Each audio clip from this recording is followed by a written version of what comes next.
Բարև ձեզ հարգելի հայրենակիցներ, մի փոքր այսօր ուշացումով միացանք, մեկ վայրկյան խնդրում եմ Telegram հարթակն միացնենք,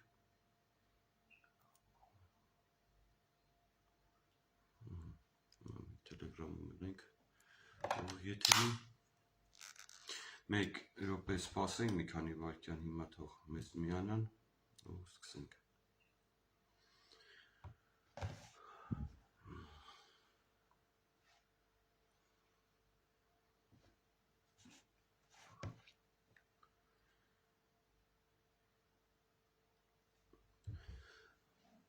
Մեկ անգամ ևս բարև ձեզ, եկեք սկսենք, մարդիկ ընթացքում կմիանան, հեռախոսահամարները, մի հատ թելադրեմ հեռախոսահամարը, եթե մենակ հարցեր և քննարկման մասնակցելու ցանկություն, խնդրեմ, WhatsApp հեռախոսահամարն է 0374 99 91 08 17,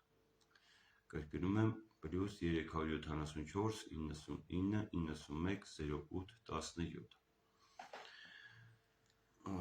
Նախ այս մի քանի օրվա այսօրվա քաղաքական դաշտից մի փոքր անդրադարձ կատարենք, հետո կանցնենք արդեն նորից մեր ծրագրերի քննարկման, ծրագրերի հետ կապված քննարկումներին։ Մենք բոլորս ականատես եղանք երեկ, թե ինչպես ազգային ժողովի ընդդիմադիր, ճակերտավոր ընդդիմադիր պատգամավորները մերժեցին Էդմոն Մարուքյանի թեկնածությունը, համարելով Նիկոլի 2, որը բնական էր, չնայած ավելի շատ հավանական է համարում, որ պիտի ստորագրեին, հետո ՔՊ-ն նորից Նիկոլին ընտրեր, որովհետև այդ ժամանակ Նիկոլին կունենար 6 ամսյա արդեն ազատ ժամանակ, որ ոչ մի քաղաքական պրոցես իր հանդեպ չէր կարող իրականացվել։ Սա մեկ, բայց եղավ այն ինչ եղավ, փաստը մնում է փաստ, որ Էդմոն Մարուքյանի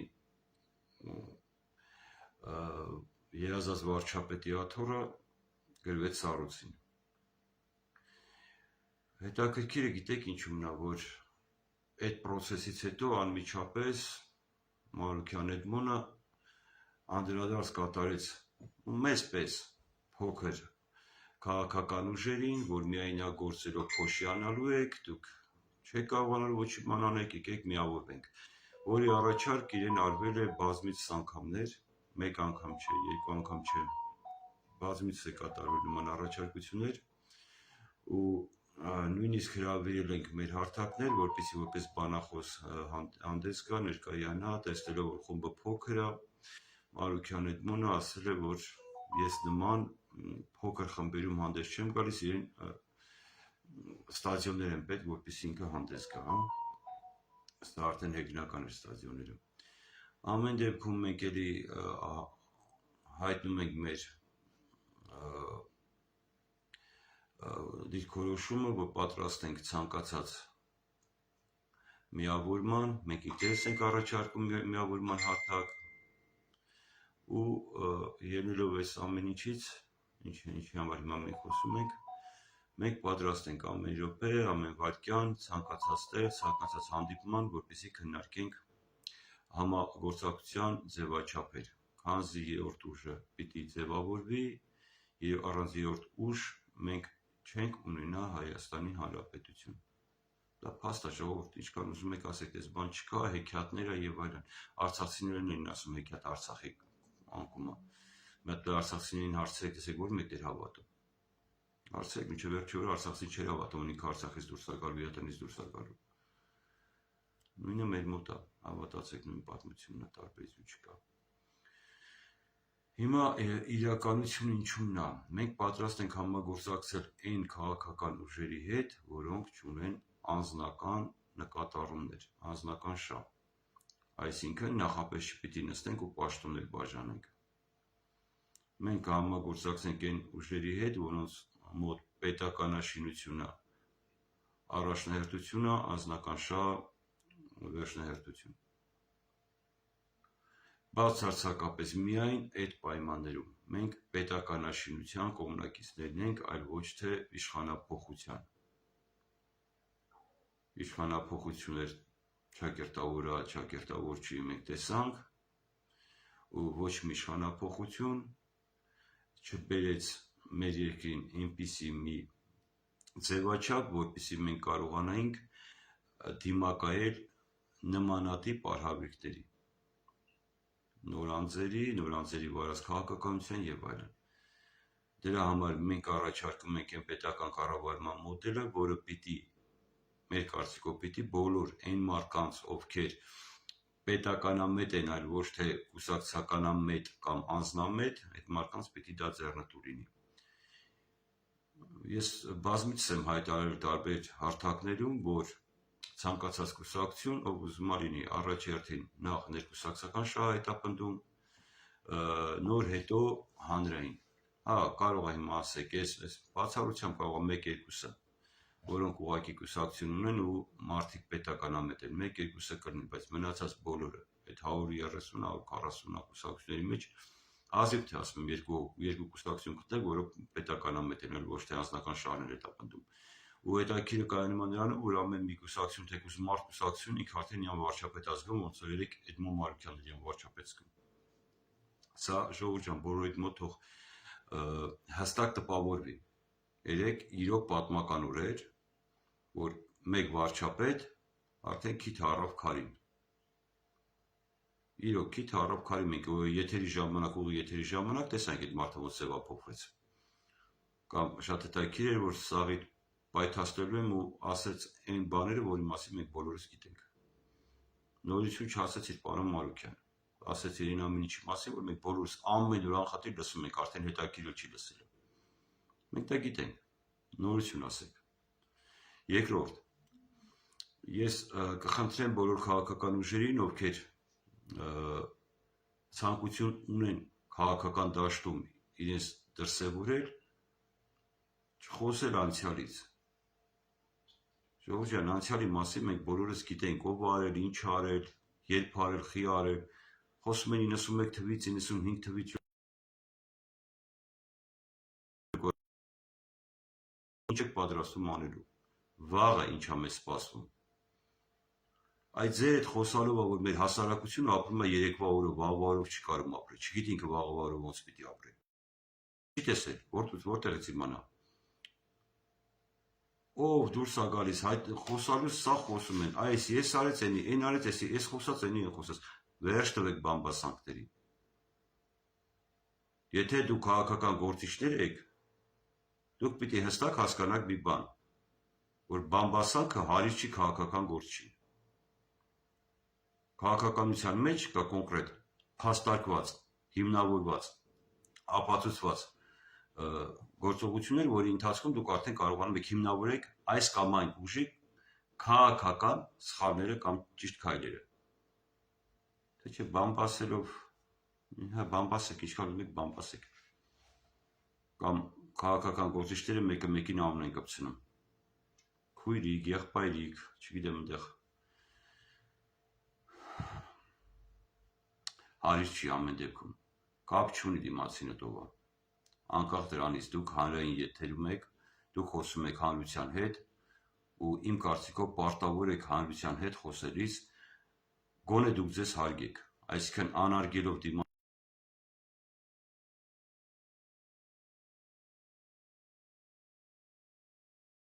ընդհանրապես չենք անդրադառնում ու երբևիցե ոչ մեկի վիրավորական ոչի բառ ասած չկանք։ Իսկ պարոն Էդմոն Մարուկյանի անունով մենք հիմա շեշտում ենք զուտ այն մի պարզ պատճառով, որ շանս չունեք ժողովուրդ։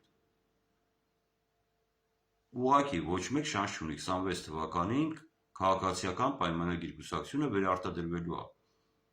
Ու դրա հավանականությունը ոչ թե 50, 60, 99% է։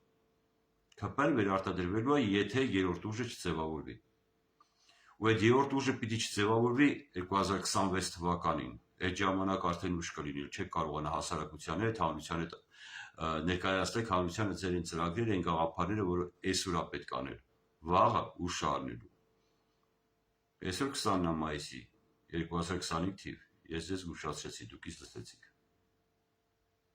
Վաղը, կրկնում եմ, ուշ է լինելու։ Վաղը հավաքվեք էլ, չգիտեմ, միացած մեծ բոլորասարքեք, մեկ այդ չի լինելու։ Ուշ է լինելու։ Քաղաքացիական պայմանագիրը վերարտադրվելու է։ Իսկ վերարտադրման պայմաններում մենք մեր տեսլականի համար արդեն արտահայտվել ենք ու ներկայացել ենք կոնկրետ փաստերով 18 թիվ, 21 թիվ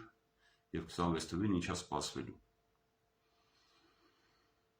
Այնպես որ կոչս ուղղում են բոլոր քաղաքական ուժերին, անխտիր բոլոր, Հայաստանում թե դրսերում, թե Սփյուռքում, բոլոր համայնքներին, խոսքս բոլորին է վերաբերում։ Ժողովուրդ, այսօր մենք պիտի կարողանանք մեկս մեկից հանդուրժելով համախմբենք։ Միմյանց վրա քար եւ ցեղ շպրտելով մենք ջուր ենք լցնում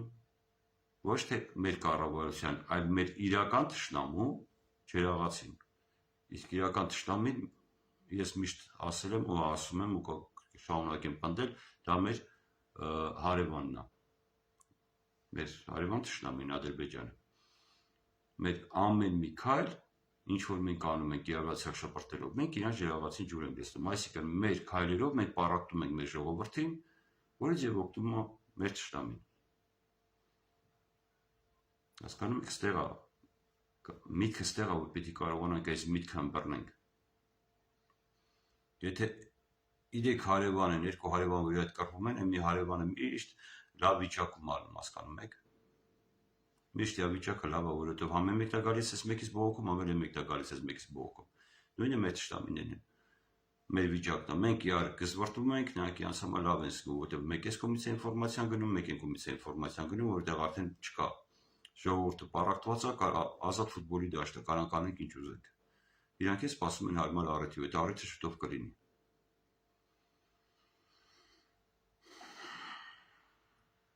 Շատ ցավալի փաստ է, բայց սա փաստ է ժողովուրդ։ Եկեք իրավացիա շպրտենք, եկեք քաղաքական ուժերով համախմբվենք, բայց ել եմ ասում, ձևաչափը պիտի լինի մեկը, պետականաշինությունը, այլ ոչ թե ես վարչապետ, դու վարչապետ։ Հասկանում եք, ձևաչափը պիտի լինի պետականաշինությունը, այն ոնց են ասում, առանց նախապայմանների, առանց չգիտեմ ինչ որ միացած լիդերի հարթակ, որը օրինակի համար նման մի հարթակ մենք ենք առաջարկում Հայափրկության կոմիտեի շրջանակներում, որտեղ առանց լիդերի 75 հոգի հավաքվենք իրար գլուխ ու փորձենք այս հարցը լուծել։ Փորձենք, հավաքենք, փորձենք։ Ուրիշ ձևաչափ կա, խնդրեմ ասեք։ Լավ, մենք փոքր ենք, մեզ բանատեղ չեք դնում, դուք հավաքվեք։ Մեզ բանատեղ մեր դերեք, դուք հավաքվեք, որովհետև մեր նպատակը ոչ է տաթորն է, ոչ է պաշտոնն է, ոչ բանը չի, ընդհանրապես մեր խմբի մեջ չկա մի հոգի, որը աթոռատենչ է կամ պաշտոնատենչ է, ես դա երաշխավորում եմ։ Դուք հավաքվեք, լավ, մեզ բանատեղ էլ մի դրեք, դուք հավաքվեք։ Մենք այսօր ներկայացնում ենք ծրագրեր, որոնք վերաբերում են վաղվա օրվան։ Ինչ շատերը հարցնում են, ինչի համար ես նման բան անում, կվերցնեն, կգողանան, կտանեն եւ այլն։ Այո, ժողովուրդ ջան, մենք հատուկ անում ենք, որպեսզի կարողանան գողանալ, որպեսզի կարողանան տանեն, որպեսզի կարողանան վերջապես իրագործեն։ Եթե կգտնեն խելքի մոտ, թող իրագործեն։ Ու իմ կարծիքով նման ծրագրեր, եթե լինեն շատ, նրանցից ընտրվեն մի քանիսը թեկուզ, մենք վաղ կունենանք մեկ այլ հայրենիք, մեկ այլ Հայաստան, մեկ այլ Սփյուռք։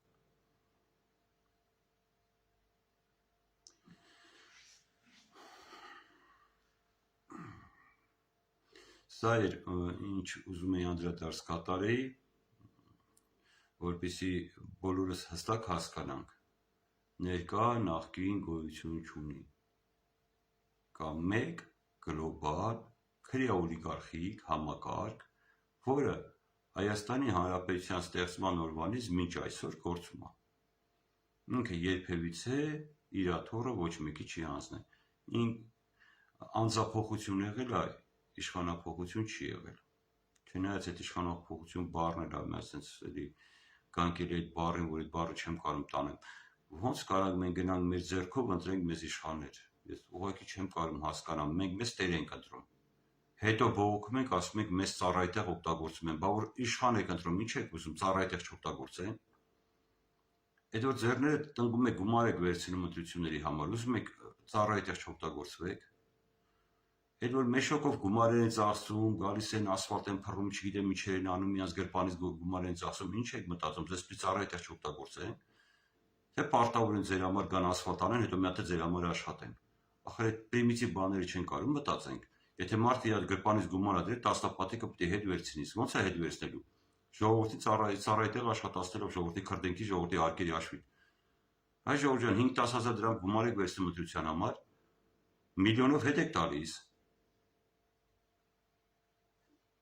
Ախր սա абսուրդի ժանրից է, ախր մենք որ տեսնում ենք գոնե որ նման իրավիճակ է, մենք պիտի պայքարենք դրա համար։ Եթե մարդիկ ով վերցնում են դրանք հարկատու չեն, հարկ չեն վճարում, տուն չունեն որ գույք հարկ վճարեն, մեքենա չունեն որ գույք հարկ վճարեն։ Նրանք վերցնում են հանգիստ նրանց մի օրվա հացի փողնել է իրենց համար ահագին բան։ Ախր այդ ամբողջ գումարները սանց վերցրած մեր ջանից է դուրս գալիս, չէ՞, մեր կաշվից է դուրս գալիս։ 100 հոգի գումար ա վերցնում, 100,000 հոգի ընկնում ա կրակը։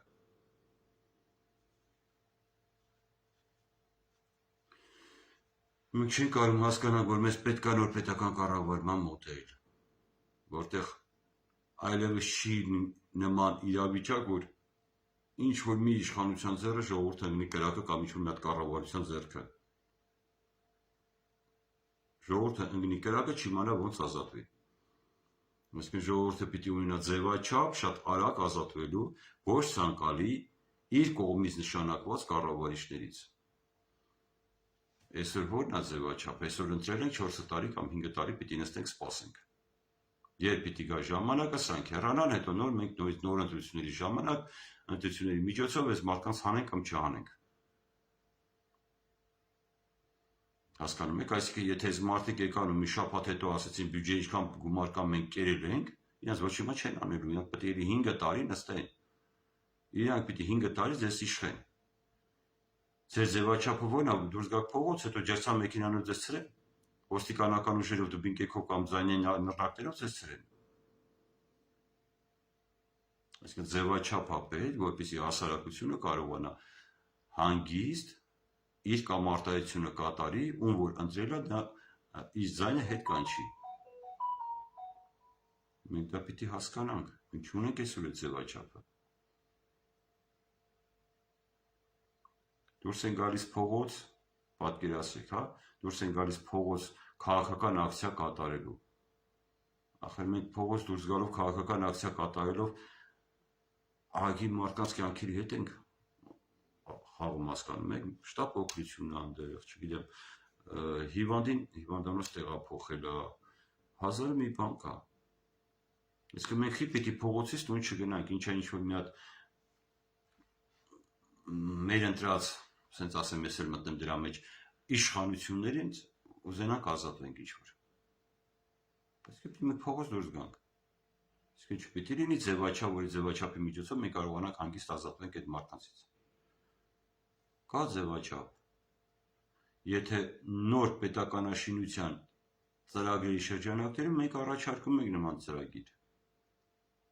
Օնլայն հարթակ։ Սովորական, պետական, օնլայն հարթակ, հանրային քննարկումների բաժին, որտեղ ցանկացած պաշտոնյա կարող անվստահ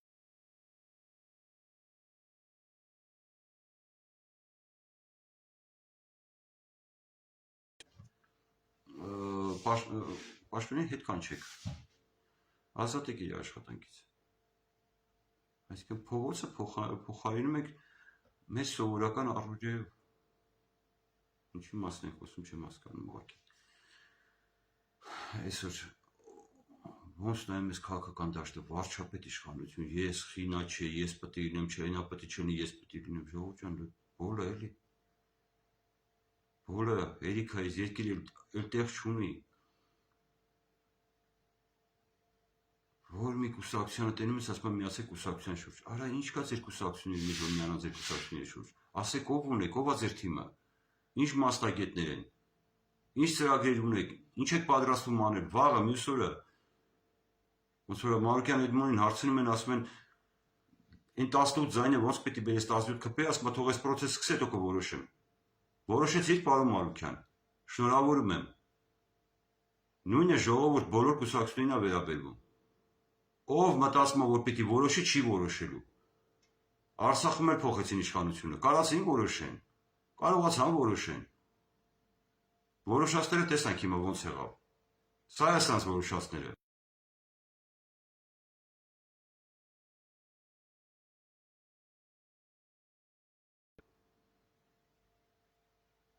Հաջորդ վարքյանից դուք պիտի հասկանաք, ինչ պիտի անեք ձեր քայլերը, քայլերի հաջորդականությունը։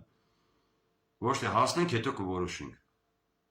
Այսինքն հիմա ալարում եք ուղեղները աշխատացնեք, որ կարող է պատահի չհասնեք, հա։ Հիմա դե ձեր անձնականը, ձեր բիզնեսները, ձեր, չգիտեմ, մնացած պրոցեսները ավելի կարևոր են, քան թե աշխատեք պետական ծրագրերի վրա։ Լավա, վատա, չգիտեմ, Ժողովուրդ ջան, գլուխ չեմ գովում, բայց լավա, վատա մենք ունենք։ Բոլոր ոլորտից, խնդրեմ, հեռախոսի համարը կա զանգեք, հենց հիմա ցանկացած ոլորտի մասին մենք քննարկում ծավալենք։ 17 տարի էլ եմ կրկնում, 18 տարի մենք աշխատել ենք, գծագրել ենք այդ ամբողջ ճանապարհը։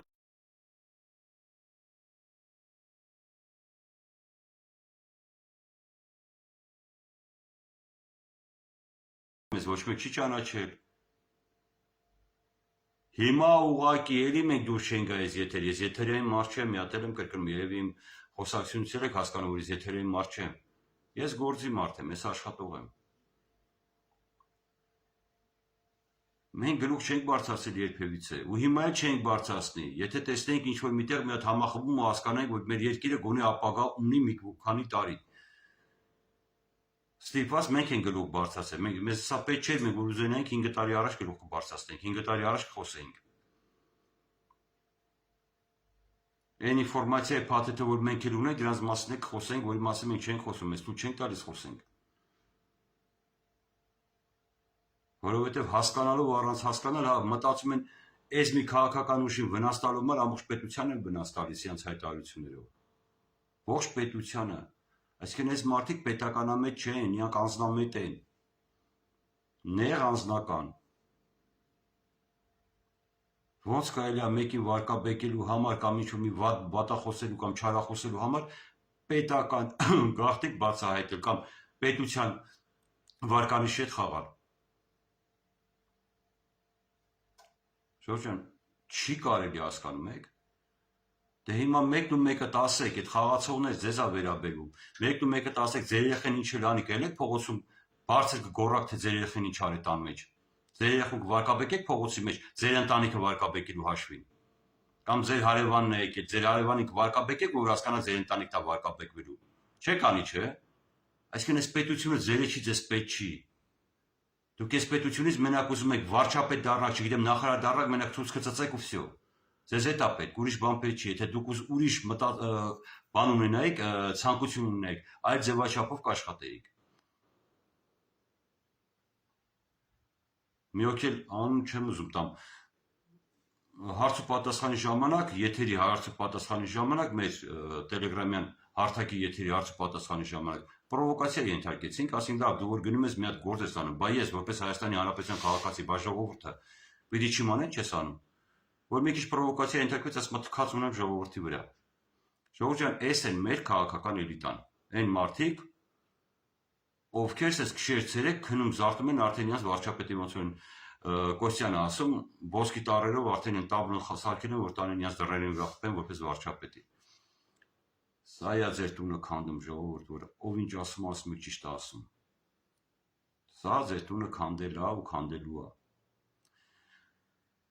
Ամեն դեպքում մեկ անգամ եւս կոչես բոլոր քաղաքական ուժերին։ Իմ հեռախոսի համարը մեկ անգամ եւս եմ տալիս։ Սա գաղտնիք չի, ինձ կարող են զանգել բոլորը անխտիր օրը 24 ժամ։ Մեր աշխատանքի ընթացքում մենք օրեկան 1-2 ժամ կարող է քնենք, կարող է չքնենք։ Հիմա երևի թերակնուստեսանում աչքեցից կերևա, որ 2 օր արդեն չեն քնել, ու աշխատում ենք, օրի բուն աշխատում ենք։ Պլյուս 374 99 91 08 17 Սփյուռք Հայաստանի Հանրապետության քաղաքական ուժեր, քաղաքական ակտիվիստներ, հասարակական կազմակերպության ղեկավարներ, խոսքս դեզ աղվում։ Ընդամենը 75 հոգի հավաքվում ենք իրար գլուխ։ Ընդամենը 2 ամիս ու մեր ժողովուրդը տեսնում է հաղթանակների շարան։ Ես դա երաշխավորում եմ, պատասխան եմ տալիս գլխով։ Ընդամենը 75 պետականամետ մարդիկ։ բանիմաց, հայրենասեր, հայրենատեր, պետականամետ մարդիկ։ Խնդրեմ, ունեք այլ ձևաչափ, էլի իմ հեռախոսի համարը ունեք, զանգեք, մենք կմիանանք ձեր հարթակին, պրոբլեմ չենք տեսնում, մենք պաշտոնի ցանկություն չունենք, ակնկալիք չունենք ու ոչ էլ երբևիցե կլսեք բամենք, մեզ դա պետք չի, դուք եթե ինչ-որ մեկը կասկածում է, կարող կուսակցությանը, որ այդ համագործում ենք, հարցնեք, նայեք ինձ եթերին մենք պաշտոնապես հրաժարվում ենք, չենք ուզում պաշտոնայից ձեր ցավոտանում, ինչ եք ուզում, եկեք պետություն ստեղծենք, հասկացեք, եթե դուք ապրում եք մի շենքում, բազմաբնակարան շենքում, որտեղ բոլոր հարևանները հարուստ են, դուք չեք կարող քյասի բռնեք, դուք չեք կարող աղքատռնեք, հասկանում եք, եթե բոլոր հարևանները հարուստ են, դուք աղքատ չեք կարող անել երբևիցե, այսինքն պետք է ստեղծել այս պետությունը, որ դուք էլ հարստանաք, լավ ապրեք, եթե փողի համար եք գնում, ավելի հեշտ է 100 միլիարդանոց բյուջեից 20 միլիարդը գողանալ, քան թե 6-7 միլիարդանոց բյուջեից 1 միլիարդը գողանալ, հասկանում եք, ստեղծենք այդ 100 միլիարդանոց բյուջեն, ջանդամ գյորդ 20 միլիարդեն տարեք ձեզ լինի, գողացեք, ձեզ լինի, փեշքեշ, բայց այս ժողովրդին 80 միլիարդ գոնե կմնա, ոչ թե ընդամենը 7 միլիարդ ժողովրդի հարկերից, տուժտուգանքներից եւ այլնից հավաքագրված ինչ-որ մի հատ խղճուկ բյուջե բառից բուն իմաստով, որը ոչ մեկին չի բավարարում, ոչ Ալանն է բավարարում, ոչ Թալանն է բավարարում, ոչ ժողովրդին է բավարարում, թոշակ, նայում ես մարդկանց թոշակ առնեն լաց տա գալիս, կոմունալը 70,000, թոշակը 40,000, ով է տես բան տեսե ժողովուրդ, որտեղ կա տես բան, ախր ստեղ արդարությունը որն է, ով է թոշակ առնում ժողովուրդ, մեր ծնողն է թոշակ առում, հիմա եթե ինչ-որ մեկը դառա վարչապետ, բնականաբար կամ իշխանության մաս ծնողները լավ կապրեն, բնականաբար նրանք այդ պրոբլեմը չեն ունենա, բա մնացածը, հասկացեք, մենք հարաբերվում ենք մեկս մյուսի հետ մշտական,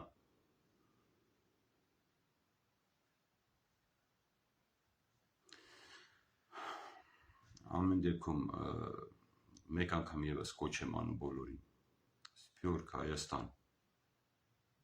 բոլոր քաղաքականապես ակտիվ մարդիկ, զանգեք, խնդրում եմ, զանգեք, այն մարդիկ, ովքեր հիասթափվել են, ես Սփյուռքում նայում եմ մեր Գրիշա Սանդալյանի հաղորդումները ու ով գալիս է եթերի ներքո խոսում են, բոլորը հիասթափվել են, բոլորը արդեն չեն հավատում եւ այլն, հարգելի Սփյուռք, ով չի հավատում, վաղվա օրվան խնդրեմ, էլի զանգեք ինձ, եթե հավատը ձեր մոտ, մեր ծրագրերի շրջանակում ձեր մոտ հավատը չառաջանա, կոմենտերի մեջ գրեք, որ ձեր մոտ հավատ չառաջացավ, խնդրեմ, հասկանում եք, կապ չունի ձեր կարգավիճակը, վաստակավոր արտիստ եք, դերասան եք, բիզնեսմեն եք, միլիարդատեր եք, միլիոնատեր եք, չգիտեմ, դիրիժոր եք, թե կոմպոզիտոր, կապ չունի, մենք բոլորս էլ մարդ ենք, բոլորս էլ հայ ենք, ազգակից ենք, մեկս մեկի զանգելու համար 1000 ներողություն են վիսետքի բառով ասա պագոններս չի ընկնի, եկեք զանգենք կամ կորդինատ տվեք, ես կզանգեմ, ինձ դժվար չի, Ժողովուրդ ջան, կորդինատը ասեցի, հիշեցի, մեկ էլ բոլորիդ խնդրում եմ, եթե դուք պատկերացնում եք այն մարդկանց, որոնց կուզենայիք տեսնեիք հայափրկության կոմիտեի շրջանակներում, խնդրում եմ կոնտակտեր իմ անձնական մեսենջերով կամ, չգիտեմ, անձնական նամակագրության միջոցով ուղարկեք, որտեղ մեր եթերը համ TikTok-ով է գնում, համ YouTube-ով է գնում, համ Facebook-ով է գնում, համ Telegram-ով է գնում, կարող մտեք մեր Facebook-յան էջ մեսենջերով ուղարկեք կամ իմ հեռախոսահամարին, WhatsApp-ին ուղարկեք հաղորդագրություն, այն մարդկանց, ում ցանկանայիք տեսնեիք հայափրկության կոմիտեի մեջ, իսկ եթե ունեիք կոնտակտներ, ավելի շնորհակալ կլինեմ, ես անմիջապես կապ կհաստատեմ։ Փորձենք մի բան անենք, ժողովուրդ, ժամանակ չի մնացել, մի տարի բան է մնացել։ Ուղղակի չենք հասցնելու։ Իսկ մի բան թվում է, թե այսօրվա գոյություն ունեցող քաղաքական դաշտի մոտ 90%-ը հատուկ ստեղծված sense մի հատ fake բան է, չգիտեմ, զանգված է, որը հատուկ ստեղծվել է, որպեսզի խանգարի մնացած քաղաքական ուժերին, որպեսզի երրորդ ուժը չծնվի։ Նման բան ունեմ, զգացողություն ունեմ, որ սեզմնացիրում բան են սարքել։ Դե բնականաբար կսարքեն իշխանությունը Հայաստանի նոր անկախ Հայաստանի միջև այսօր ոչ մի չի Պոֆեսաղյանք են։ Որ նայում եմ լսել է ղեկավարների կուսակցությունների եւ այլն բոլորը իրանք են։ Բոլորը ինչ որ մի ժամանակահատվածում ինչ որ մի ձև այդ իշխանությանը հարացել։ Անխտիր համարյա բոլորը, նույն էլ եմ ասում 90-95%։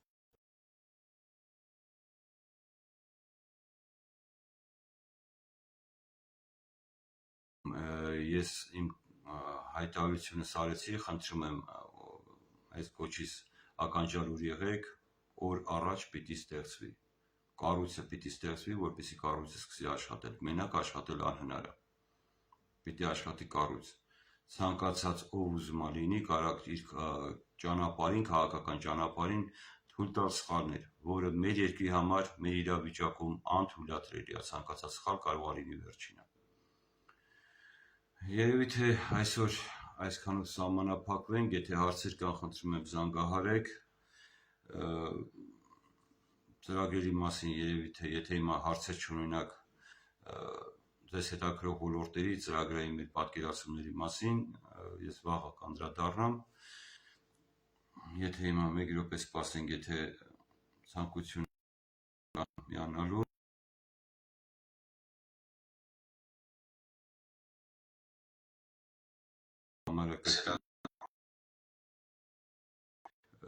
Պլյուս 374 99 91 08 17 խնդրեմ կարող եք զանգահարել, եթե հարցեր կան քննարկենք, եթե ոչ, այսօր մեր եթերը ավարտենք։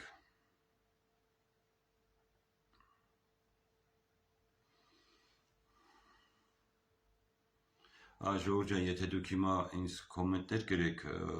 Facebook-ում, Telegram-ում կամ չգիտեմ YouTube-ում, ես ձեզ չեմ տեսնի, որովհետև մոտ ծրագիր է աշխատում, որի արդյունքում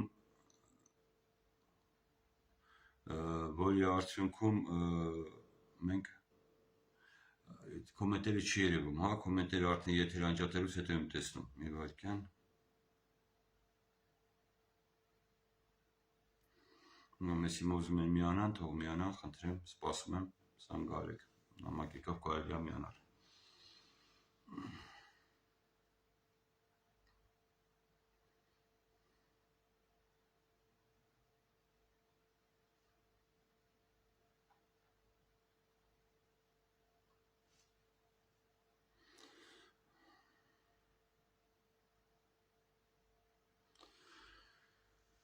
Տեսնենք հիմա կզանգեն, չեն զանգի, համենայնպես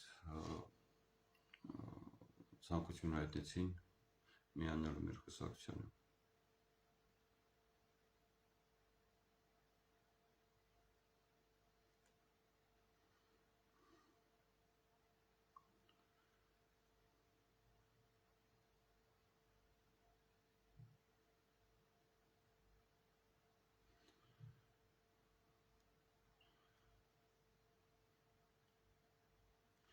Վլադ Գալստյանն ուզում մեզ միանա, պարոն Գալստյան, եթե ինձ լսում եք, խնդրում եմ միացեք,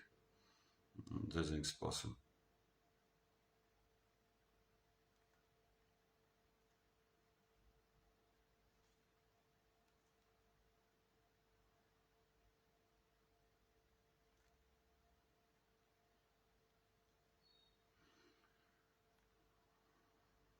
Մեկ վայրկյան։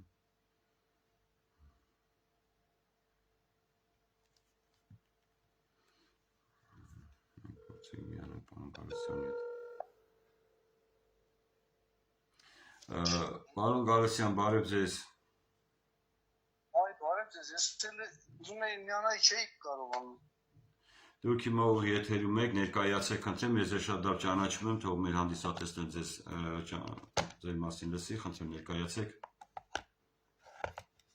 Ասում ես նախին գիտելիք ընկերության փոխտնօրենն եմ եղել, մեր մոտ լիքը ինֆորմացիա կար, գալիս էր, ես էլ ինքս էլ էի հետաքրում, ինչ հետաքրքիր գիտեր առաջարկություններ բաներ կա, որ ներդնենք։ Դա շնորհակալ էր հույսով, ոնց որ Նիկոլ նկարի ժամանակ էինք հույսով, եկավ ու որոշեցինք մի բան անել։ Բայց ոնց որ Նիկոլը նենց էլ իր պապը քանդեցին, եկան մեկ մեծ տնտեսություն ունենք, 640-40 մետր տարածք ունենք առաջի մասում, ու լիք հնարավորություններ, կինո, դալիճ, 2 ավտոմեքենա, տպարան եւ այլն։ Այդ ամեն ինչը քանդեցի։ Հիմա այդ ինչի համար են պատմում, որ այդքան հնարավորություններով հանդերձ մենք կարող ենք ինչը հիմա ահագին մեծ բան անել։ Բայց քանի որ դա քանդվեց, հիմա ես շարունակեցի ինչ-որ բաներ անել իմ ուժերի ներածին չափով, որ ասեմ որևէ բանի կարողացնել չէ, որովհետև ֆինանսական միջոցներ էին պետք այդ գյուտերը ներդնելու համար։ Հիմա այս վերջերս իմ մոտ առաջացավ այս տրանսպորտային համակարգը հիմքից փոխելու խնդիր։ Ոնց անենք, որ մենք Երևան քաղաքի բնակիչներս ընդհանրապես չսպասենք տրանսպորտի ու կար ժամանակում հասնենք մեր ուզած տեղը, մեր ուզած տեղից դուրս գանք, հասնենք մեր ուզած տեղը։ Այդ ձևի ինչ-որ միտք կա եկել ու գտել եմ այդ համակարգային փոփոխությունը։ Հետևյալ կերպ ոնց եմ դա անելու։ Քաղաքի փողոցները բաժանում են ըստ կանաբերվածության, առաջի կարգի փողոցը համարում ենք այն փողոցը, որտեղ ամենաշատ հոսքն է մարդկանց։ Եվ այդ առաջի կարգի փողոցով էլ շարժվում են այն տրանսպորտային միջոցները, որոնց համարում ենք առաջի կարգի տրանսպորտ։ Հետագայում ես մտածում եմ, որ այդ առաջի կարգի փողոցը կարելի է վերածել տրոլեյբուսային գծի։ Ու բնականաբար ավելի էժան կլինի, ավելի հարմար կլինի։ Երկրորդ կարգի փողոցը ավելի քիչ ծանրաբեռնված, երրորդը այն ծայրամասերն է, որ պետք է գնանք հասնենք։ Լսում ա ինչ որ ասում։ Այո, իհարկե։ Հա։ Հիմա եթե ես ասենք ապրում եմ ծայրամասում, նախապես հաշվարկում ա, որ այդ ծայրամասի տրանսպորտը պետք է գնա, ասենք որոշակի գրաֆիկով, ասենք 15 րոպե, կես ժամ կամ 45 րոպե կախված այդ տարածքի առանձնահատկություններից։ Ես իմ տանը նստած արդեն գիտեմ, նայում եմ ժամադրություն, գիտեմ, որ ես մինչև հասնեմ կանգառ, այդ 15 րոպե, ասենք ընդմիջումով գնացող տրանսպորտին հասնեմ, թե չէ։ Ինքը ռեժիմով աշխատում է հաշվի առնելու այդ փոքրիկ բլոկի ծանրաբեռնվածության աստիճանը։ Դա ընթացքում որոշվի։ Հասնում նստում եմ իմ տրանսպորտը, այնտեղից դա եթե հասնում է երկրորդ կարգի փողոց, երկրորդ կարգի փողոցում եմ իջնում, եթե չէ, միանգամից առաջի կարգի փողոցում։ Ու այնտեղից շարունակում եմ իմ ճանապարհը մինչև վերջնական նպատակը նույն մեխանիզմով։ Հիմա որպես ամեն անգամ իջնելուց նստելուց ես գումար չվճարեմ, մտածել ենք, որ նշան լինի, ասենք ամեն մեկը մի փոքրիկ ինչ-որ դեկատանի լույսի աղբյուրի վրա փոքր, որ հենց ես նստեմ տրանսպորտ, այդ սարքավորումը ճանաչի ինձ, որ այս ինչ համարի մարդը նստեց, այս ինչ համարի բիրկայի տերը նստեց տրանսպորտ։ Ու հաշվի այդ բիրկայի ժամանակը, տրանսպորտում գտնվելու ժամանակը։ Հենց իջա տրանսպորտից անջատվեց արդեն։ Նորից նստա, նորից միացավ։ Ու եթե երբ այդ միացված ժամանակների գումարը ասում է 1 րոպեի, իմ գումարը ստանում է ասենք 100 դրամ։ Այսինքն ոչ ես եմ փողի հետ շփվում, ոչ վարորդը, ոչ կորցնում են, ոչ գտնում են, ոչ մի բան, ամեն ինչ է նորմալ ֆինանսական հարց է լուծվում։ Եվ արագել հասնում եմ իմ ուզած տեղը։ Հիմա քանի որ գաղափարը, հա, հետո մի թաքնված մոմենտ էլ կա, երբ որ դա այդպես սովորական տրանսպորտով ենք մենք տեղ հասնում։ Տրանսպորտը որ ասում են ինչ-որ կանգառ, որտեղ նստող չի լինում, այդտեղ մենք թաքնված բան ենք կորցնում, ֆինանսական միջոցներ ենք կորցնում։ Ինչի համար, որովհետև վարորդը որ հասնում է կանգառ, նա չգիտի նստող կա թե չէ։ Մեքենան կանգնեցնում է, դռները բացում, տեսնում է նստող չկա, նորից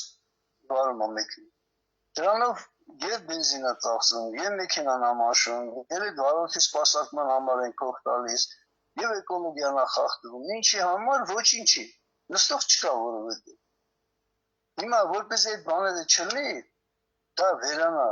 եւ առաջի կարգի փողոցներում էլ միաժամանակ 4-5 տրանսպորտ չկանգնեն, որ մինի վազք պետք է կատարենք, սպորտային, որ գտնեն այդ 5 մեքենայից որ մեկնայինը, որ նստեն։ Եթե չհասցնեմ նստել, փախնի կգնա վարորդին, հիմա չի հետաքրքրում, մարդը նստեց թե չէ։ Նրան հետաքրքրում է շատ պտույտ անելը։ Այսինքն մի քանի բան միանգամից փոխվում է։ Էլ այդ նման դեպքերը թաքնված ծախսը չի լինի։ Մեքենաների թիվը կտրուկ կպակասի, որտեղ երբ որ մենք փողոցում տեսնում ենք մի քանի մեքենա կանգնած այդ կանգառում, նշանակում է այն երրորդ կարգի փողոցի մեքենան եկե հասել է առաջի կարգի փողոցը։ Ու ծանրաբեռնում է այնտեղ։ Մի խոսքով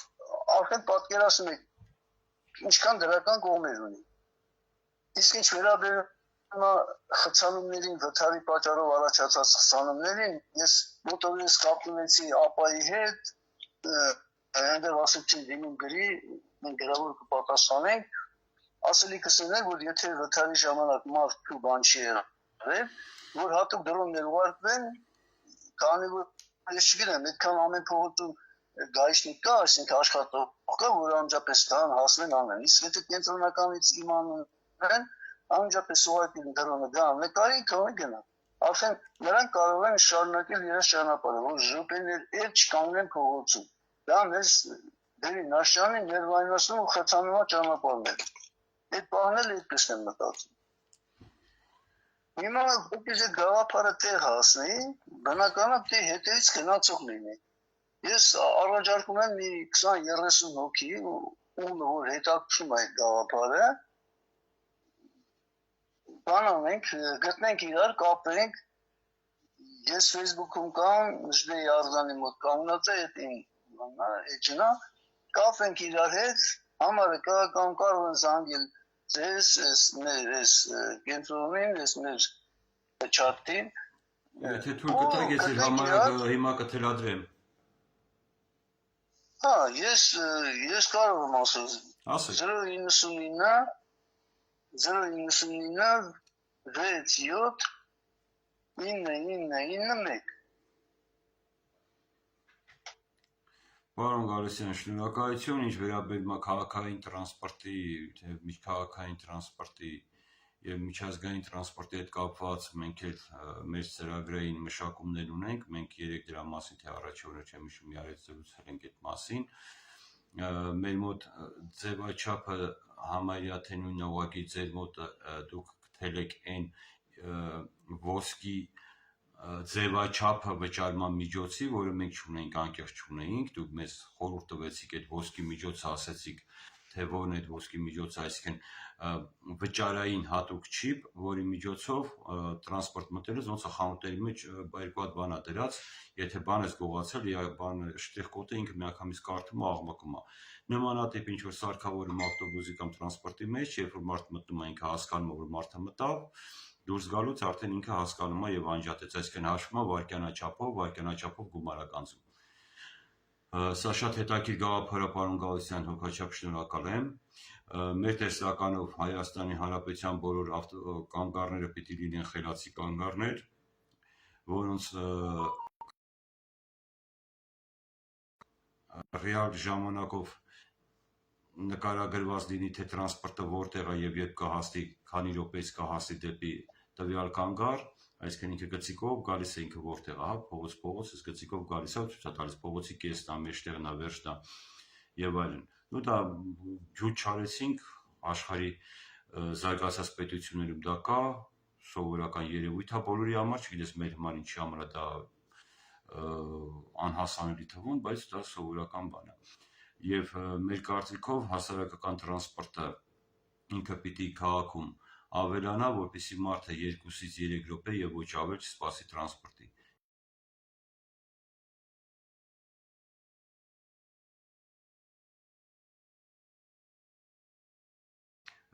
Չգիտեմ, ինչ ուզում ալի, ցանկացած եղանարև լինի 40-45 աստիճան եւ այլն։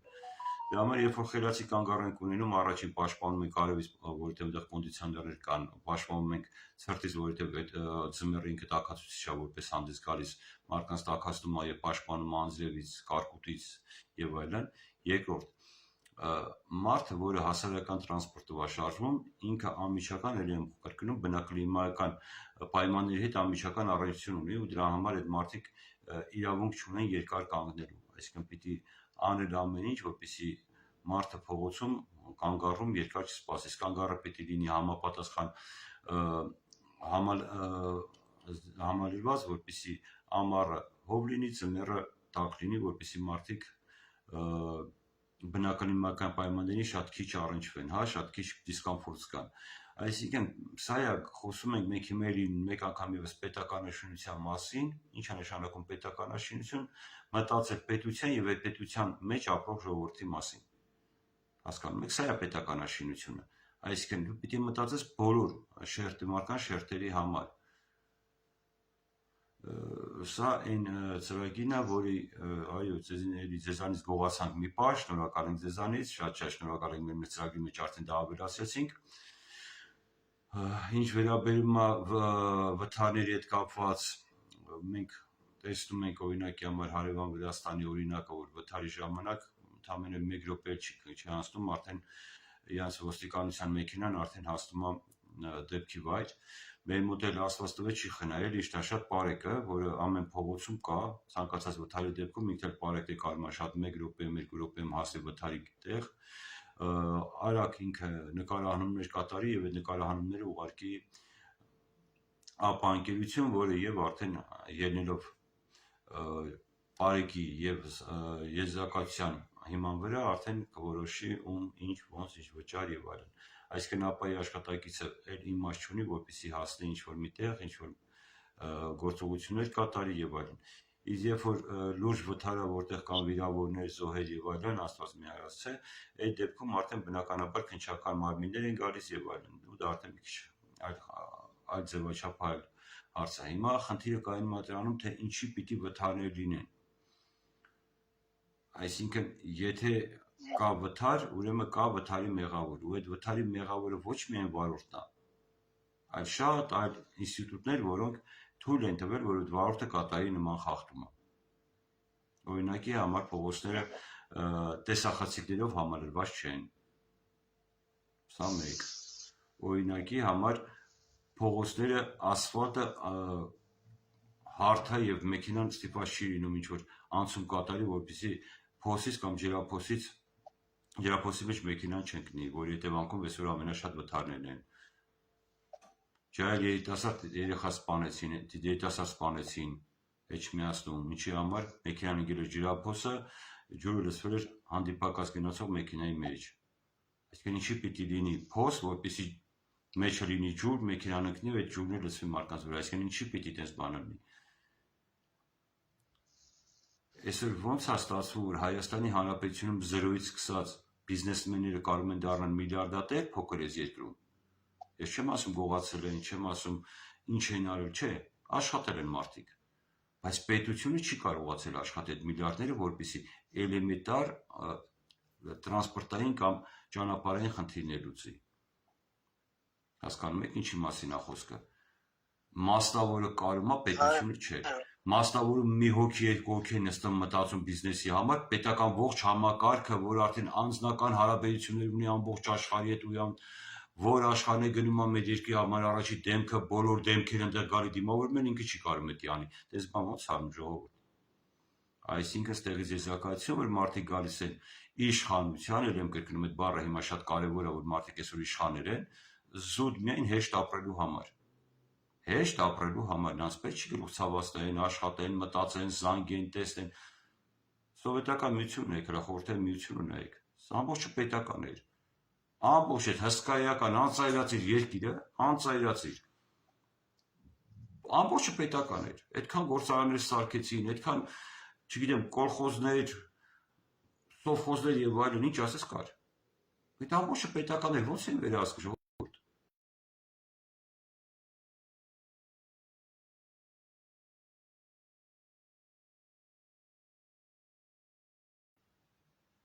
Այսօր ինչ ունենք։ Ոչ մի բան պետական մի գործարանի անուն տվեք։ Պետական ոչ մի բան չի մնացել։ Ի պատիվ մեծարգո մեր նախագահների։ Ինչ կար չկար երկում սա վաճառեցին, նվիրեցին, ոչ թե վաճառեցին։ Հետո ասում են նայեք, ես ինչ նախագահի օրոք, պարոն Գալստյան, ասում են նայեք, ես ինչ նախագահի օրոք մենք լավ ենք ապրել։ Ես էլ բերում եմ շատ սովորական օրինակ, ասում եմ, դուք տուն ունեք, ասում են հա։ Գպաներում գումար ունեք, ասում է չէ։ Ասում լավ, հիմա որ տունը ծախեք, ձեր տունը վաճառեք։ Ձեր գրպանում փող կհայտնվի, ասում հա, ասում սկսես լավ ապրել, հա։ Հաշվի լավ ես ապրում, մի հատ տուն ես վարձել, որտեղ քո տունը որ վաճառեցիր, այլ տուն չես առնելու, որտեղ քո տնից լավ տուն չես կարող առնես, բնական է դա։ Ասում է ճիշտ ես։ Ասում կարաս քեզ թույլ տաս մեքենա առնես, կարաս քեզ թույլ տաս, չգիտեմ, լավ ռեստորաներում հաց ուտես, լավ հագնվես, ասում հա։ Ասում քո վիճակը, ֆինանսական վիճակը, տնտեսական վիճակը փոխվեց, ասում փոխվեց։ Ասում վաղը չեմ իսու այդ փողը պրծնելու է, չի ասում հա։ Ասում տան վարձը չես կարողանալու տալ, չի ասում հա։ Ասում դարար բոմժ։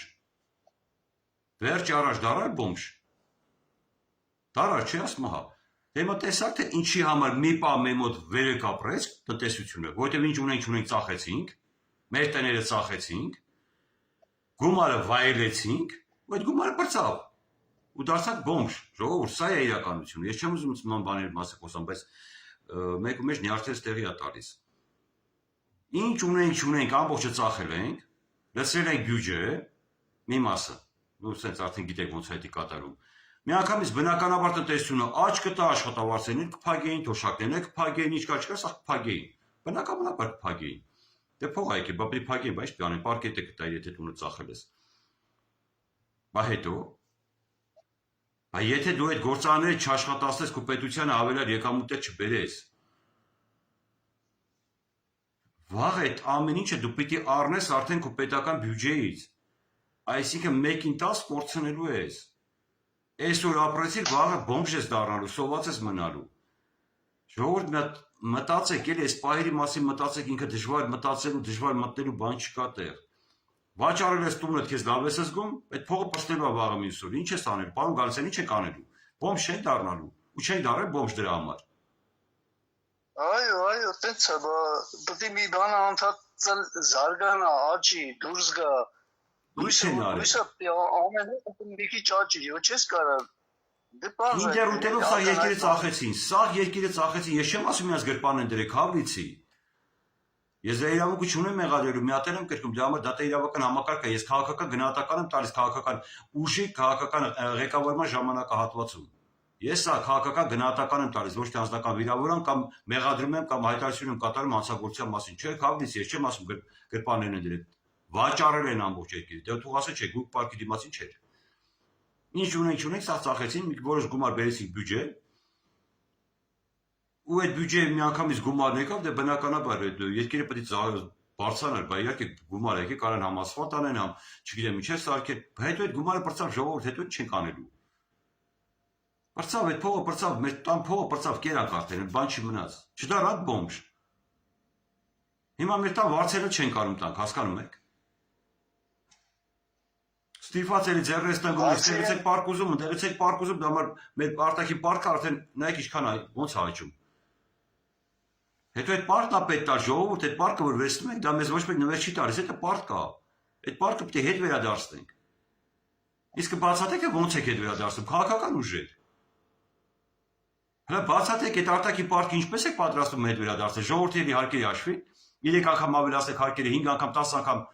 մարդը աշխատի 100,000 դրամ, 99,000-ը վերցնեք 1000 դրամը տակ մարդկանց որպեսզի կարողանաք այդ արտաքին պարկերը փակեք, գնալու եք դեֆոլտի վաղը մյուս օրը։ Հա։ Դե մտածեք ոնց եք փակելու, արտահայտեք թող մարդիկ լսեն թե ոնց եք պատրաստում դա տակից դուրս գաք։ Մենք արտահայտում ենք թե ոնց ենք պատրաստում։ Մենք ներկայացրեցինք պատվի ու պատասխանների ծրագիր, պատվի ու պատասխանների միջոցով արտաքին այլ երկրներում կատարված բիզնես ծրագրերի մասին։ Մենք ցույց տվեցինք թե որտեղից կարելի է այդ գումարները բերել։ Չինաստանի տեղը ցույց տվեցինք, համատեղ աշխատանքի, համատեղ գործունեության։ Դու ճիշտ է, սխալ է, մենք գոնե մի բան ասում ենք, ժողովուրդ, մեր սխալի վրա եթե մի 5 բառ փոխես, ինքը կդառնա ճիշտ։ Հասկանում եք։ Ինչքան ինքը սխալ է, մի քանի բան փոխես կդառնա ճիշտ։ Դրա համար մենք կոմիտե ենք ձևավորում, որպեսզի այդ սխալները կոմիտեով ուղենք։ Հավաքվենք կոմիտեով ուղենք այդ սխալները ու չսխալվենք։ Դուք ասեք մի հատ հասկանաք ինչ եք ուզում, եք մի հատ կուսակցության ղեկավարը խոսում ճիշտ ասած անունը չգիտեի, եթե անունը իմանայի, որ կփորձեի կապ հաստատեի։ Էլի սենց ջղանյացած խոսում է միացեք ընկեր։ Մենք հիմա ասում ենք եկեք միավորվենք, հեռախոսի համար ենք թողում։ +374 99 91 017։ Դուք ինչ եք թողում, ոնց ես գտնեք։ Ինչ որ մի հատ լրատվականով եթերը գնում ես, կա անազգավնը չկա, ոչ էլ անազգավնը ինքը ներկայ, ոչ է ներկայանում թե ով է։ Բոլոր պարտավոր են ճանաչելու։ Ես անձամբ հա տեսել եմ մի քանի անգամ, բայց անազգավնը չգիտեմ, որ իմանայի կապ կա հաստատել հետը։ Մի հատ էստեղ է մեր ինքեր այդքան չղանյացած։ Ինչ է էլի կարծում, որ այս երկրում բացիանից ուրիշ ոչ մեկ չկա։ Մարուկյան Էդմոնդ վա։ Պարոն Գալստյան, սենց ինչ որ բան ունեք ավելացել, պարոն Գալստյան, մենք էլի ոնց որ հարցեր ունենք, զայնայիններ եմ տեսնում։ Հա, ես ճիշտ ասած, որպեսզի այդ ինչ որ ասենք մեր մտքով անցնում է, որ դա լավ է, կյանքը ավելի կբարելավի, որպեսզի դա տեղ հասնենք, ես մտածում եմ, որ հավաքենք մի 15-20 հոգի այդ գաղափարի տակ, որոնք զգում են ինչ է կատարվում, վաղը միսօրը ինչ է կատարվում մեր հետ, կատարվելու մեր հետ, այդ մարդիկ հավաքվեն, այդ իմ համարով կապը ստեղծենք մի հատ, ոնց որ ասած, այլընտրանքային քաղաքապետարան, որ ժողովրդի ձայնը ինքը հասնի տեղ, այն ինչ որ մեր համար է, քաղաքը մերն է, երկիրը մերն է, ոչ թե իշխանավորին է, իշխանավորն եկել է ծառայելու իբր թե մեզ, բայց ինքը չի ծառայում, ինքը ճակերտավոր է ծառայում։ Հիմա որպեսզի մենք կարողանանք նրանց աշխատեցնենք մեր համար, մենք պետք է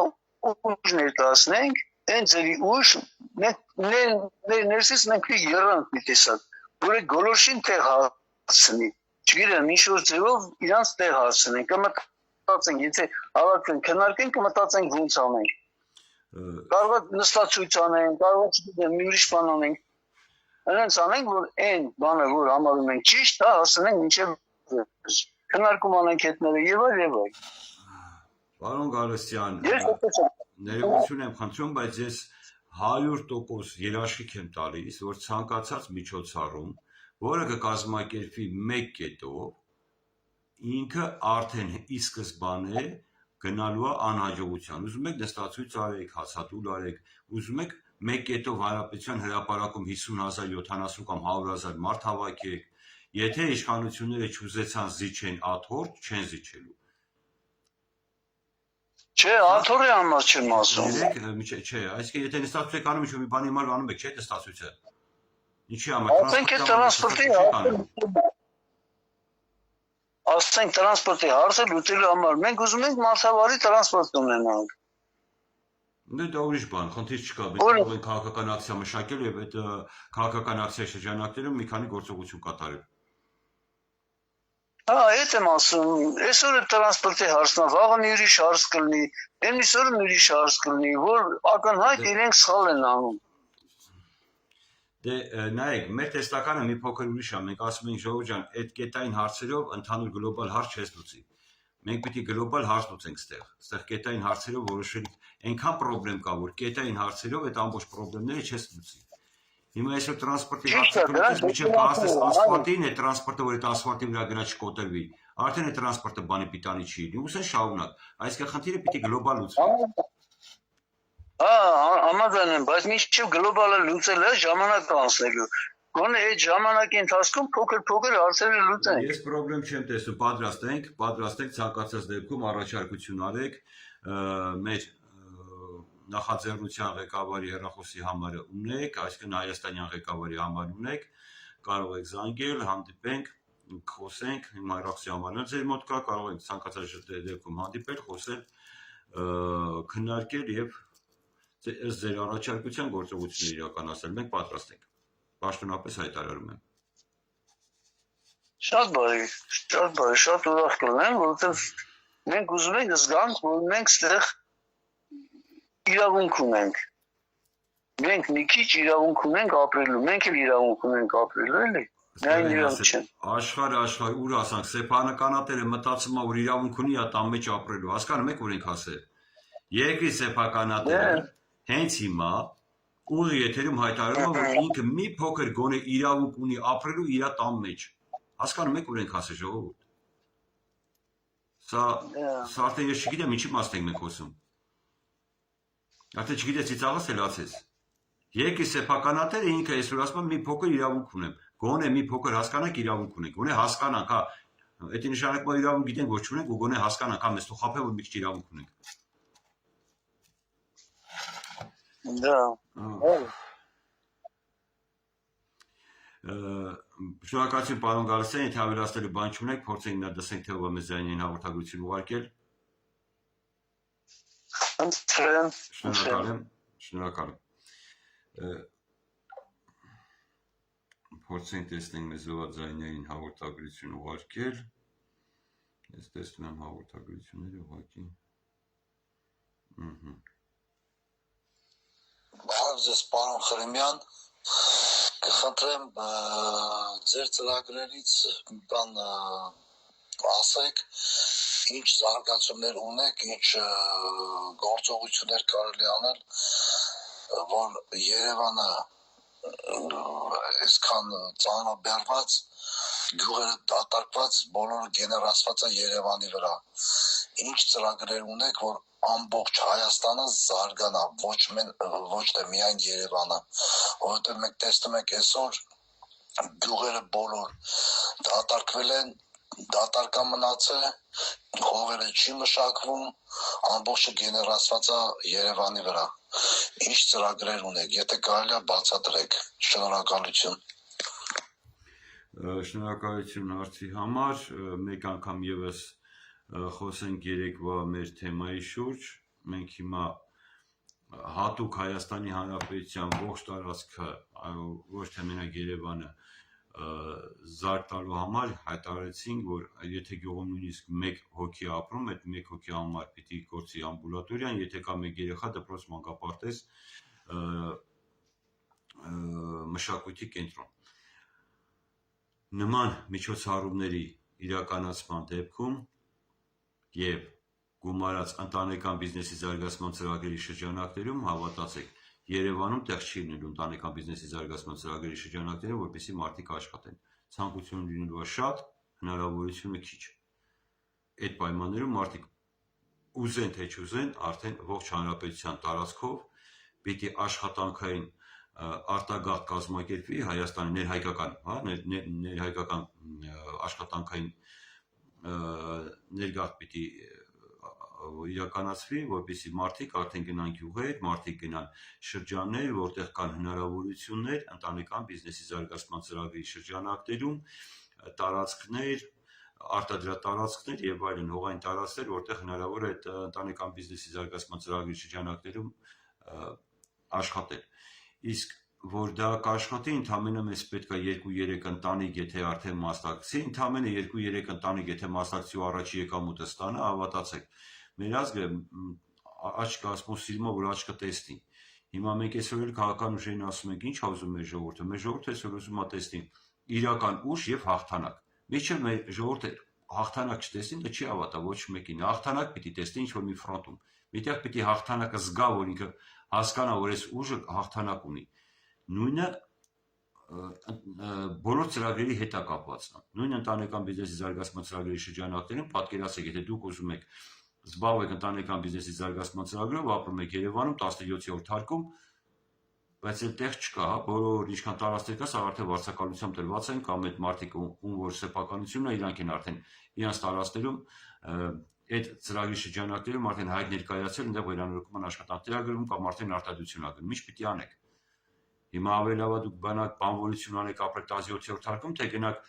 մի 20-30 կիլոմետր կամ գնաք նոյեմբերյան օրինակի համար մի գյուղում, բայց զարգացած մեծ գյուղում ասֆալտի մանկապարտեզով, չգիտեմ, սպորտ կոմպլեքսով, որ մոտիկ ամեն ինչ է, գյուղում ապրեք ու զբաղվեք ընտանեկան բիզնեսի զարգացման ծրագրով, ստանաք բարձր եկամուտ, որի արդյունքում կարող եք հանգստանալ Երևանում, կարող եք հանգստանալ արտասահմանում, կարող եք անել ինչ ցանկանաք, որովհետև ունեք գումար, կարող եք անել ըստ ձեր ցանկության, ձեր հանգիստը վայելել, ըստ ձեր ցանկության։ Սա մեկ, որ մենք այս ծրագրի շրջանակներում համինքը մեզ կտա վերաբնակեցում բոլոր շրջանները եւ գյուղերը, երկրորդ մեծ ներգաղթի հնարավորություն կտա, շատ մեծ, միլիոններով մարդիկ հետ կվերադառնան Հայաստան, հավատացեք, միլիոններով հետ կգան։ Միլիոններով մարդիկ հետ կգան Հայաստան, ով է գժվել, օրինակ Ռուսաստանում առողջի գուն ասֆալտ փռի $1000 համար, երբ որ կարա Հայաստանում իր համար, չգիտեմ, բիզնես անի, ու ստանա 3-4 հազար $։ Ես մտածում եմ ստեղ նույնիսկ համեմատական անցկացնելն սխալ։ Մենք ունենանք մեծ ներգաղթ կունենանք։ Դրա համար այդ ներգաղթի արդյունքում ամբողջ Հայաստանի Հանրապետությունը մենք 100% վստահ ենք, ոչ թե 99%, այլ 100% վստահ ենք, որ ողջ հանրապետությունը արդեն կվերակենդանանա։ Իսկ ով է շենացնում հողն ու տունը? Մարդը։ Եթե մարդը եկավ, մարդը կշենացնի, մարդը կսարքի, մարդը հողին նոր կյանք կտա, գյուղին նոր կյանք կտա, երկրին նոր կյանք կտա։ Ինչ վերաբերում է, երևի թե հարցը մի հատ էլ որ չմիացնեմ, Երևանի փողոցների խցանումների հետ կապված, այո, մենք ունենք խցանումների հետ կապված ծրագրեր, որոնց հիմա կներկայացնեմ։ Նայեք, խցանումները հիմնականում լուսացույցների պատճառով են, հիմնական խցանումները։ Այսինքն ոչ թե լուսացույցները խանգարում են, այլ սխալ են աշխատում։ Եթե մենք այսօր ամեն մի խաչմերուկում ունենանք վերգետնյա անցումներ, այսինքն էսկալատորներով վերգետնյա անցումներ, որ տարիքով մարդիկ հաշմանդամները շատ հանգիստ կարողանան կանգնեն ու էլեկտրական այդ սանդուղքը իրենց մեկ կողմից մյուս կողմ կանցկացնի, կազատենք մեր խաչմերուկները մի քանի վայրկյանը, որը որ լուսացույցը հատկացվում է անցորդների համար։ Հիմա կասեն սաղ Երևանը էդի սարքելու համար ահռելի մեծ գումարներ, հա, ահռելի մեծ գումարներ, բա ձրի պանիրը մենակ թակարդում առնում, ուրիշ ոչ միտեղ։ Որտեղ էս գումարները? Շատ հեշտ ու պրիմիտիվ։ Մենք ունենք միևնույն ժամանակ ավտոկայանատեղի խնդիր ամբողջ Երևանում։ Ավտոկայանատեղին դարձել է Երևանում ավելի լուրջ պրոբլեմ, քան թե, չգիտեմ, գազի խնդիրը։ Այսինքն մենք հիմա այդ ավտոկայանատեղի խնդիրը լուծելով լուծում ենք նաև այդ վերգետնյա անցումների խնդիրը։ Այսինքն ներդրող, որի առաջ դրված է պայման։ Ավտոկայանատեղին խնդրեմ կառուցի, բայց ամեն մի ավտոկայանատեղի կառուցելու համար պիտի կառուցես վերգետնյա 4 օտնանի վերգետնյա էլեկտրական անցում։ Հիմա ավտոկայանատեղի որտեղ պիտի կառուցի։ Շոկ ջան, ավտոկայանատեղին պիտի կառուցի, եթե տեղ չունենք, պիտի գետի տակ չեն կարում մտնենք, շենքի տակ չեն կարում մտնենք, մայթ չեն կարում գնանք, բայց այս մարդիկ այս մեքենան միտեղ պիտի կանգնացնեն։ Անհնար է մեքենա չկանգնացնել, մեքենան դուրս եկի միտեղ պիտի կանգնի։